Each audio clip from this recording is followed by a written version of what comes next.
Chapter 55, in which four new characters are introduced to link the past with the present, and the story ends with an epilogue. By the 23rd year of the Wan Li period, all the well-known scholars had disappeared from Nanking. Of Dr. Yu's generation, some were old, some had died, and some had gone far away, and some had closed their doors and paid no attention to outside affairs. Pleasure haunts and taverns were no longer frequented by men of talent, and honest men no longer occupied themselves with ceremonial letters. As far as scholarship was concerned, all who passed the examination was considered brilliant, and all who failed fools. As for liberality, the rich indulged in ostentatious gestures, while the poor were forced to seem shabby. You might have the genius of Li Pai or Tu Fu, and the moral worth of Yin Hui or Tsing Xin, but no one would ask your advice. So at coming-of-age ceremonies, marriages, funerals, or sacrifices in big families, and in the halls of the local gentry, nothing was discussed but promotions, transfers, and recalls in the official world. And all impecunious scholars did was try by various tricks to find favor with the examiners. Among the townsfolk, however, some outstanding figures emerged. One was a calligrapher named Chi Hisin Nian. Having no home and no means of support from his childhood, he had to put up in temples. When the monks beat the clapper in the hall, he would pick up an earthenware bowl and stand there to eat with them, and the monks did not object to him. His calligraphy was superb. He would not study ancient writings, though, but created a style of his own and wrote as his brush dictated. 3 days before he was to write, he would fast for a day, then grinding for a day. No one else could do this for him, and even for a couplet of 14 characters he prepared half a bowl of ink. He would use brushes only other folk had discarded, and would not start writing till he had 3 or 4 people to hold his paper. Moreover, if they did not hold it properly, he would swear at them and beat them. He wrote only if he happened to be in the mood. If he was not in the mood, then no matter whether you were a prince, duke, general, or minister, or what silver you heaped on him, he would not even look at you. He did not care for appearances either, but wore a tattered gown and a pair of straw sandals which barely held together. When he received his fee, he would buy what he needed to eat and give what was left to any poor man he happened to meet, not keeping a cent himself. One day he walked through a snowstorm to visit a friend, and his sodden sandals trailed slush all over the study floor. Knowing Chi's temper, the host tried to hide his annoyance. He simply said, "Your shoes are worn out, Mr. Chi. Why don't you buy a new pair?" "I can't afford to," said Chi. "If you'll write me a couplet, I'll buy you a pair of shoes." "Haven't I shoes of my own? I don't want yours." Disgusted by his slovenly ways, the host went inside to fetch a pair of slippers. "Please change into these," he said. "Your feet must be cold." Chi lost his temper at that and marched out without saying goodbye. "Who do you think you are?" he shouted. "Aren't my shoes good enough for your study? I honor you by sitting in your house. What do I care for your shoes?" He walked straight back to the Heavenly Kingdom monastery and angrily ate with the monks. Then he saw a case of the finest, most fragrant ink in the chief monk's room. "Are you going to write something with that ink?" he asked. "Sensor Shi's grandson sent me this yesterday," replied the monk. "I'm keeping it to give to one of our patrons. I don't intend to use it." "Let me write a scroll," said she. He would not take no for an answer, but went to his room to fetch a large inkstone, selected a stick of ink, poured out some water, and sat on the monk's bed to grind the ink. The monk, who knew quite well what he was like, had deliberately provoked him in order to make him write. As Chi was grinding happily away, a servant came up to the monk. "Mr. Shi from Lower Floating Bridge is here," he announced. The monk went out to greet the censor's grandson, who had already reached the hall. Chi saw Chi Hisin Nian, but they did not greet each other. Instead, the visitor walked to one side to chat with the monk, while Chi finished grinding his ink and fetched a sheet of paper. He spread this on the table and ordered 4 acolytes to hold it for him. Then, taking up an old brush and dipping it well in the ink, he stared at the paper for some time and wrote a line all in one breath. Then the acolyte at the far right-hand corner moved, and Chi jabbed him with his brush so that he shrank to half his height and shouted as if he were being murdered. The monk, running over to see what was happening, found Chi still bellowing with rage. He urged him to calm down and held the paper himself while Chi finished writing. Sensoshi's grandson came over to look as well, then took his leave of the monk. The next day, a servant from the Shi family came to Heavenly Kingdom Monastery and happened to meet Chi Hisei Nian. Chi Hisei Nian. Is there a calligrapher here named Chi? He asked. Why do you want to know? My master wants him to come to our house tomorrow to write. All right, said Chi. He isn't here today. I'll tell him to go tomorrow. The next day, he went to Shi's house at Lower Floating Bridge, but when he tried to go in, the gateman stopped him. Who are you? Called the gateman, trying to sneak in like that. I've come here to write, said Chi. Just then, the servant came out of the gatehouse and saw him. So it's you, he cried. Can you write? He took him to the hall and went in to announce him. As soon as Sensoshi's grandson rounded the screen, Shi turned on him and cursed him. Who do you think you are to order me to write for you? I don't want your money. I'm not impressed by your position, and I don't expect any favors from you. How dare you order me to write? He shouted and swore till Mr. Shi, quite speechless, hung his head and went back inside. After a few more oaths, Chi returned to the monastery. Another was a seller of spills named Wang Tai. He came from a family of market gardeners at the Three Arches, but his father lost so much money that he had to sell all their land. As a child, Wang liked nothing better than Chinese draughts. After his father died and he had nothing to live on, he went every day to Couching Tiger Pass to sell spills. One day there was a fair at Subtle Conception Nunnery near Black Dragon Pool. It was early summer, and fresh, newly opened lotus were floating on the water. In the nunnery were winding paths and pavilions, so passers-by often went in to enjoy themselves. Wang Tai wandered round the grounds till he came to a stone table under a willow with four stone stools at each side, where 3 or 4 high officials had gathered to watch 2 men play draughts. Our Mr. Ma, said a man in sapphire blue, played for a stake of 110 taels with the salt merchants in Yangchao. He won more than 200 taels. Mr. Ma has no equal in the whole country, declared a young man in a jade-colored gown. Mr. Pian's the only one who's a match for him, and even then he has to be given 2 pieces. It'll be very hard for us, though, to reach Mr. Pian's standard. Wang Tai squeezed his way forward to have a look. When the servants saw how shabbily dressed he was, they tried to push him back. Can a fellow like you enjoy watching draughts? Asked the man in the place of host. I've studied the game a little, answered Wang. He stood there watching for a time, then laughed. The fellow is laughing, said the man called Ma. Do you think you can play better than I do? I think I might. Who are you, protested the host, to play with Mr. Ma?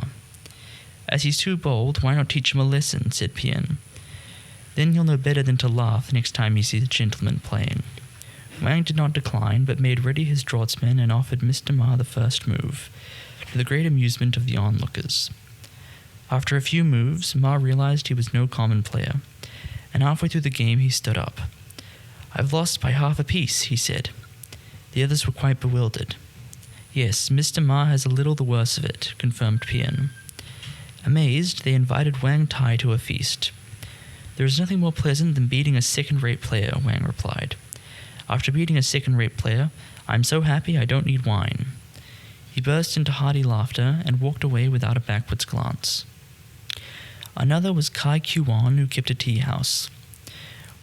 Once he had owned a pawn shop, for when he was in his 20s, his family was rich. Besides a pawn shop, they had fields and marshlands. All his relatives were wealthy, but he despised their vulgarity, and would sit every day in his library reading or writing poems. He was fond of painting too, and began to paint so well that other poets and artists came to see him. Though their poems and paintings were not as good as his, Kai Q-on prized talent so much that when such visitors called, he would feast them, and there would be talk and laughter. And when these friends were short of silver to pay for a wedding or funeral, they had only to ask him for a loan, and he would give them dozens or hundreds of taels. Once the pawn shop assistants knew this, they said their master must be a fool, and cheated him right and left till his capital melted away. For several years running, too, his fields were flooded, and he had to make good the loss in seeds and grain. Then some shady characters advised him to sell, and the purchasers, claiming that the land was poor, would pay no more than 500 or 600 taels for land worth well over 1,000. Yet Kai had no choice but to sell. Instead of making a good use of proceeds, however, he kept the silver at home to use as he needed, so it did not last very long. When this was gone, he had nothing but the income from his marshlands with which to pay his debts, but his assistants were a bad lot who set fire to his fuel stacks, and luck was against Kai Kuan, for after several fires all the thousands of bundles of fuel were burnt to ashes. The reeds fused when they burned and twisted into odd shapes like the stones from Tai Hu Lake. The assistants brought some of these stumps to show him, and finding them amusing, he kept them in his house. "These will bring you bad luck," warned his servants. "You mustn't keep them." He turned a deaf ear, though, and kept the stumps in his study. Now that the marshlands were done for, his assistants deserted him. Within half a year, he had nothing left to live on, and sold his big house to move to a smaller one. In another half year, his wife died, and to bury her, he sold the small house too. Then, with his son and daughter, the poor man moved to a 2-roomed cottage in a quiet lane and started a tea house there. He made over the inside room to his son and daughter. In the outer room, he put several tails for tea, and under the back eaves he set up a stove. On the right he had a counter with 2 earthenware vats behind it filled with rainwater. He would get up early to light the fire, and when he had fanned it into a blaze, would put on a kettle to heat, then sit behind his counter to read or paint. In a vase on the counter he kept a few blooms of whichever flowers were in season, and next to this were a pile of old books. He had sold all his other belongings, but could not bear to part with these precious volumes. When customers came in, he would put down his book to bring them a teapot and cups. There was not much money in this. He made 1 copper on each pot of tea, and since he sold no more than 50 or 60 a day, he made no more than 50 or 60 coppers, which barely sufficed to keep them in fuel and rice. He was sitting at his counter one day when an old neighbor dropped in for a chat, and saw that though it was the 10th month, Kai was still in linen gown. "My friend," he said, "I can see you were very hard up. You helped a great many people in the past, but none of them come here now. All your relatives are quite comfortably off. Why don't you go to talk things over with them and borrow enough to set up a proper business, so that you can make a living?" "Why, uncle," replied Kai Kuan, "don't you know the proverb? Warm feelings may turn to coldness. Men are drawn to prosperity, but not to adversity. When I had money, I dressed respectfully and had smart attendants to wait on me. I didn't disgrace my relatives when I saw them. But if I called on them as I am today, even if they didn't take offense, I should feel out of place. As for the people you say I helped in the past, they are all of them too poor to pay me back. They have gone to look for other rich men now. Why should they call on me? If I go to look them up, I shall only annoy them for nothing. That would be pointless." When the neighbor heard how bitterly he spoke, he said, "Your tea house is very quiet. I doubt if you'll make many customers today. Since the weather's fine, let's take a walk outside the south gate." "That would be very pleasant," responded Kai Kuan. "I have no money, though.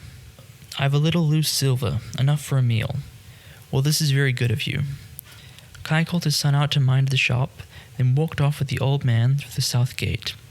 For 5 silver cents they had a vegetarian meal in a Mohammedan eating house. When the neighbor had paid the bill and left the tip, they walked on into the Temple of Kindness Repaid. They looked at the hall and south corridor, at Tripitaka burial place, and the great frying pan. They went back to the entrance to buy a packet of sweetmeats, and sat down in a tea house behind the pagoda to drink a pot of tea. "The world has changed," said Kai's neighbor. "There are fewer visitors now to the Temple of Kindness Repaid, and they buy less sweetmeats than 20 years ago. You must have seen a good deal, uncle, in the 70 years of your life, but things are not what they were. If I had lived in the time of Dr. Yu and the others, with my slight gift for painting, I needn't have worried about each bowl of rice. Who could have thought things would come to such a pass?" "You've reminded me of something," said his neighbor. "To the left of Rainflower Mount is Taipo's temple, built by a Mr. Chi of Chuzheng. That was a fine sight the year he asked Dr. Yu to sacrifice here.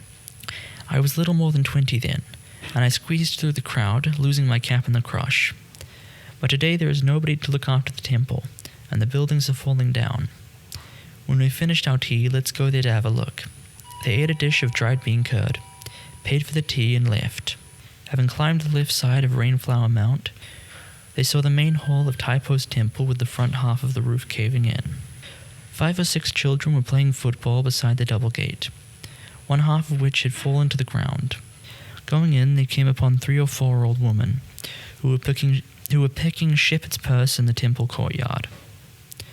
All the lattice work in the temple had disappeared, and the 5 buildings at the back were completely stripped. Not even a floor plank was left. After walking around, Kai sighed. To think that so famous a place should have fallen into such ruins, he said, and no one will repair an ancient sage's temple. In those days, said his neighbor, Mr. Chi brought many utensils, all the antique kind, and kept them in large cupboards on the ground floor of this building. Now even those cupboards have gone.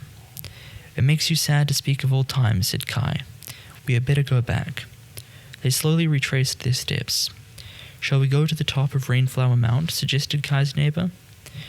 They gazed at the green, fresh mountains across the river, and the boats plying to and fro.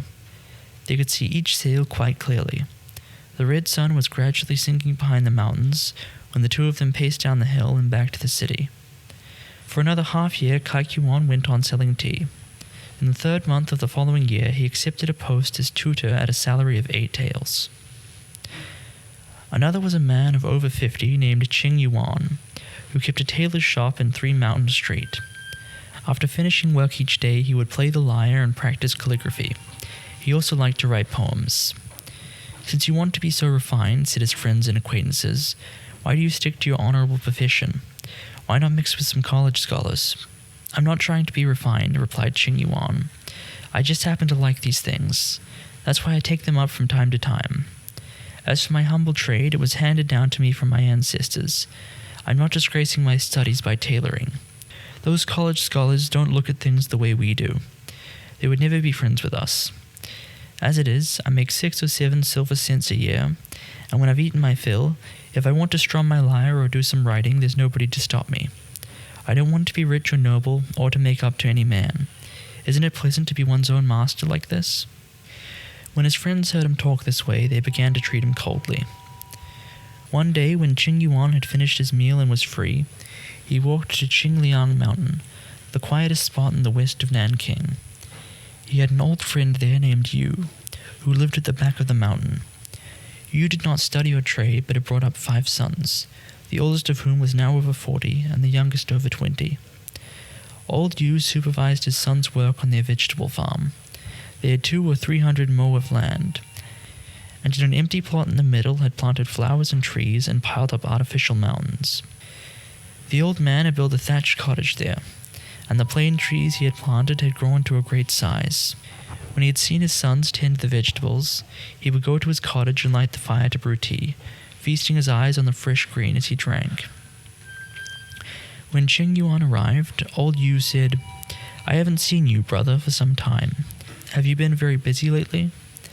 Yes, replied Ching. Today was the first time I could get away to see you, uncle. I've just made a pot of tea. Please have a cup.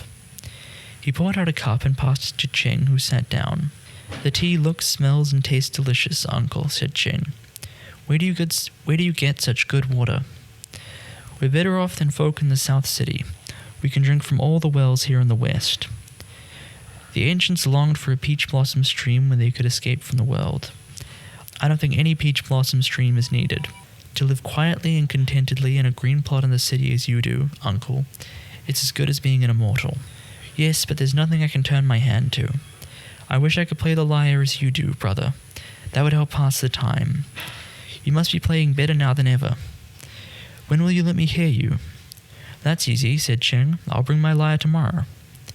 After some more conversation, he went home. The next day, Ching Yuan carried his lyre over. Old Yu had lit a censer of fine incense and was waiting for him. After they had greeted each other and chatted a little, old Yu put Ching's lyre on a stone bench for him. Ching sat on the ground and old Yu sat beside him. Ching slowly tuned his strings and began to play. The clear notes woke the echoes all around, and the birds alighted in the boughs to listen. Soon he turned to a tragic air, expressing grief and longing, and as old Yu heard the most moving passages, the tears ran down his cheeks.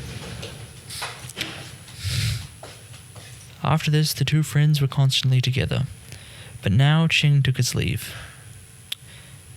Epilogue. For love of the Chin Yue River, in the old days I left home. I wandered up and down behind Plumroot Forge, and strolled about in Apricot Blossom Village. Like a phoenix that rests on a plain, or a cricket that chirps in the yard, I used to compete with the scholars of the day. But now I have cast off my official robes. As cicadas shed their skin, I wash my feet in the limpid stream, and in idle moments fill my cup with wine, and call in a few more friends to drink with me. 100 years are soon gone, so why despair? Yet immortal fame is not easy to attain. Writing of men I knew in the Yangtze Valley has made me sick at heart. In days to come, I shall stay by my medicine stove and Buddhist sutras, and practice religion alone. The end.